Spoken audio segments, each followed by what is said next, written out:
পাকিস্তানের সাবেক প্রধানমন্ত্রী ইমরান খানের শারীরিক অবস্থার খবর ঘিরে উত্তেজনা বাড়ছে। মঙ্গলবার সকাল থেকেই ইসলামাবাদ হাইকোর্টের সামনে নিরাপত্তা জোরদার করা হয়। অস্থিরতা সৃষ্টির আশঙ্কায় এদিন রাজধানী সহ পার্শ্ববর্তী রাওয়ালপিন্ডিতেও ১৪৪ ধারা জারি করা হয়।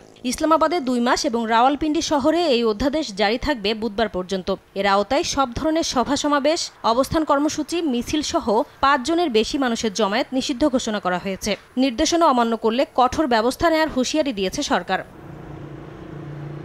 এর আগে কারাবন্দী ইমরান খানের সঙ্গে সাক্ষাতের দাবিতে মঙ্গলবার ইসলামাবাদ হাইকোর্ট ও আদালিয়া কারাগারের সামনে বিক্ষোভ কর্মসূচি পালনের ঘোষণা দেয় পিটিআই। দলটির দাবি, হাইকোর্টের নির্দেশে সপ্তাহে ২ দিন ইমরান খানকে তার পরিবারের সঙ্গে দেখা করতে দেওয়ার কথা থাকলেও তা মানা হচ্ছে না। ইমরান খানের শারীরিক অবস্থা নিয়ে কিছু বিষয় গোপন করা হচ্ছে বলে আশঙ্কা প্রকাশ করেছেন তার ছেলে কাশিম খান। গত ৩ সপ্তাহেরও বেশি সময় ধরে তার সঙ্গে দেখা করতে দেয়া হয়নি বলেও দাবি করেন কাশিম। যদিও নাম প্রকাশে অনিচ্ছুক কারা কর্মকর্তার বরাত দিয়ে গণমাধ্যম ডন জানিয়েছে, পিটিআই প্রতিষ্ঠাতা সুস্থ আছেন।